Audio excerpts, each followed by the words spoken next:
Ndugu zangu Waislamu, msikilizeni kisa hiki chenye kumwagisha machozi, chenye kutoa mazingatio ya hali ya juu.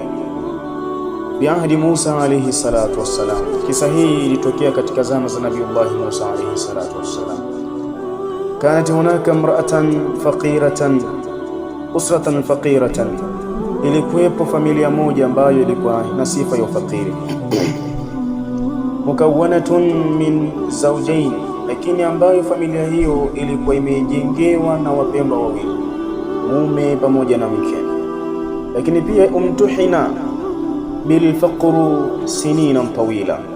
Familia hii ilipewa ikhtibari na Allah subhana, mtihani wa kuwa na ufakiri kwa muda mrefu. Lakini haikuwa ni sababu ya mume kumwacha mke wala mke kumwacha mume wala kukata tamaa, bali yuaniyani qaswat al-aish, bali walikuwa ni watu ambao wenye kuliwazana kutokamana na ugumu wa maisha, na mnatakikana tuishi vile. Umaratul ayami, na ile hali ya masiku yanavyoondoka kasi, wanaliwazana. Wa bainahuma kanata mutadajjiina ala firashihima, na siku moja walikuwa wameketi juu ya kitanda yao, wanaliwazana, wanafurahi kutokamana na hali ambayo Allah amewapatia.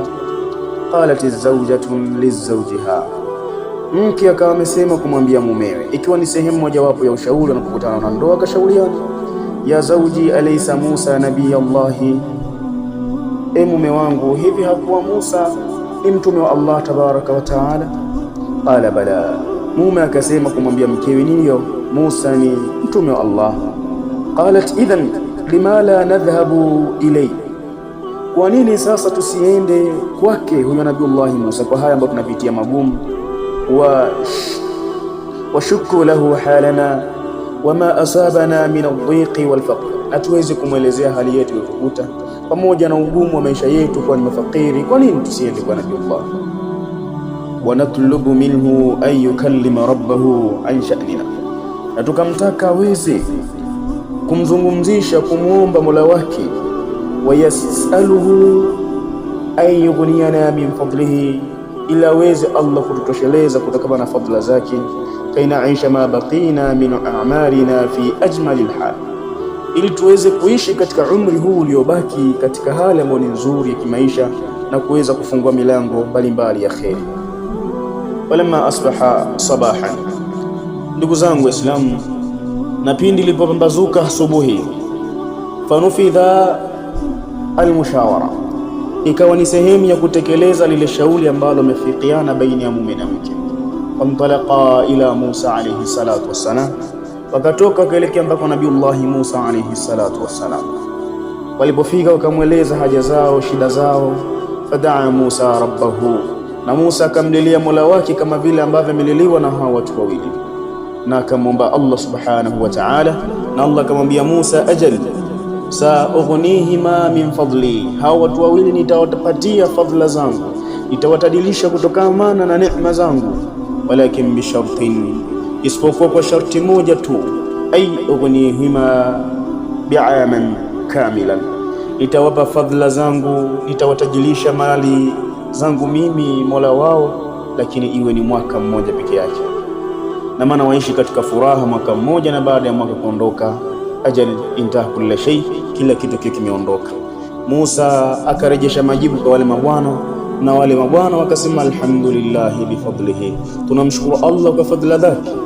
Na maana wakakubali yale maneno ambayo Musa ametoa kwa Mola wake. Na Allah subhanahu wa ta'ala, famala alayhimul khairat, Allah kawafungulia mlango wa riziki, wakawa ni watu ambao ni matajiri kila siku zinavyoondoka, wakawa ni matajiri. Na siku moja azauja, yule mwanamke, fasala zawjahu bilmushawara, akamuuliza mumewe ikiwa ni sehemu ya kushauriana, asema ya zawji, anta ta'rifu anna Allah atana almala aman kamila, watambua fika Allah ametupatia mali kwa mwaka mmoja, nasi tuweze kufurahi, tule, tusherekee na mengineyo katika kheri.